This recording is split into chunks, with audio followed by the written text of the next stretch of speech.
تربیت کی بات، کیونکہ ماشاءاللہ ہم سیکھنے سکھانے کے لیے بیٹھے ہیں. ماشاءاللہ بہت پیارا اجتماع آپ نے سجایا ہے.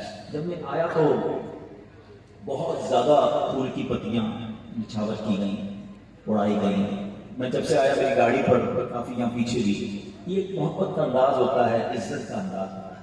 مگر اللہ سلامت رکھے میرے پیر و مرشد کو، امیر اہل سنت بڑے پروڈکٹیو شخصیت ہیں، بہت زبردست ہمیں تربیت فرماتے ہیں. میرا خیال ہے، مجھے ایسا لگتا ہے کہ اب تک مجھے یہاں آتے آتے اور مجھے جو گلدستے پیش کیے گئے، ہار پہنایا گیا، شاید ہزاروں روپے کے پھول اور یہ ہار اس پہ آپ کے خرچ ہو گئے ہو گئے. اب یہ پتیاں کہاں ہیں؟ یہ ہار کہاں ہے؟ یہ گلدستہ بھی میں ساتھ ہی لے کے جاؤں گا، تھوڑی دیر بعد پہنچ جائے. ہم ہزاروں روپے ان چیزوں پر خرچ کرتے ہیں جو کام آنے والی نہیں ہیں، تھوڑی دیر کے بعد وہ ضائع ہو جاتی ہیں. اگر اتنی ہی پیسوں کی ہم کتابیں خریدتے تھے مکتبۃ المدینہ کی، میں پڑھتا تب بھی آپ کو ثواب ملتا، میں کسی اور کو دیتا تب بھی آپ کو ثواب ملتا.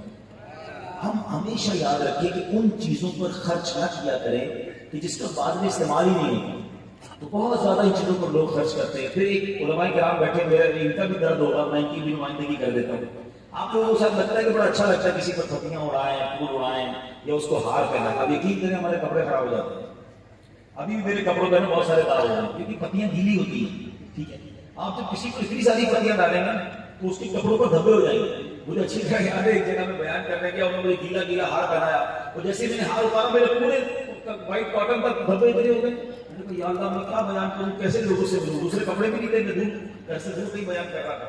تو ہم عزت دے رہے ہوں گے، آپ کا قصور نہیں ہے، اس سے ثواب ملے گا، آپ کی محبت ہے. لیکن میں آپ کو مسئلہ بتا رہا ہوں کہ جن کے ساتھ یہ پرابلم ہے ان کی بھی سمجھیے کہ آپ کسی کے وائٹ کپڑوں کے اوپر گیلا ہار پہنا دیں گے تو اس کے کپڑوں کا کیا حال ہوگا. تو ہم تو سمجھ رہے ہوتے ہیں حضرت کو ہم عزت دے رہے ہیں. میرا مشورہ یہ ہے کہ ان چیزوں پر خرچ کرنے کی بجائے آپ مکتبۃ المدینہ کی کتابیں خریدا کریں. آپ مجھے تحفہ دے دیں، میں اچھا خود پڑھوں گا ثواب ملے گا، کسی کو تحفہ دوں گا وہ پڑھے گا پھر بھی آپ کو ثواب ہے. علم باقی رہتا ہے.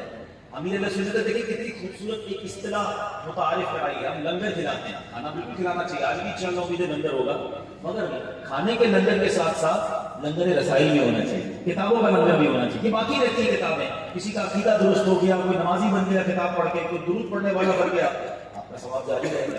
تو پروڈکٹیو تحفے دیا کریں. تصویر دے دیں، میں جیب میں رکھوں گا، پڑھوں گا، ثواب ملے گا. میں کسی کو دوں گا، پھر آپ کو ثواب ملے گا. ایسی بہت ساری چیزیں ہیں جو استعمال میں آتی ہیں اور بندہ بھی یاد آتا ہے کہ یار اس بندے نے یہ تحفہ دیا. ہار والا یاد نہیں آتا کیونکہ ہار تو ادھر ہی رہ جاتا ہے.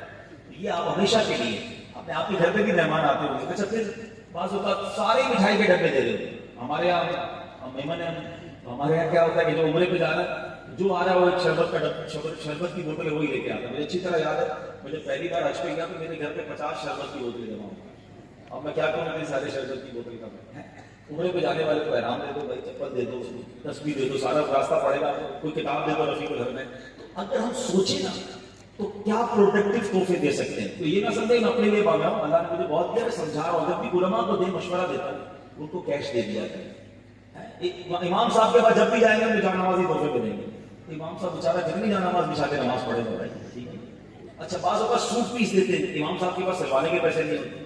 بہتر یہ کہ آپ کو جتنی کے خرچ کرنا ہے، 100 روپے دے دیں یا 500 روپے کا خرچ کرنا ہے، کیش دے دیں، اس کو جو لینا ہے بیچارے کو. تو یہ آئندہ کے لیے علماء کرام جب بھی آپ کے گھر پہ کوئی شخصیت آتی ہے، یہ ہار پھول پر اتنے خرچ مت کیا کرو.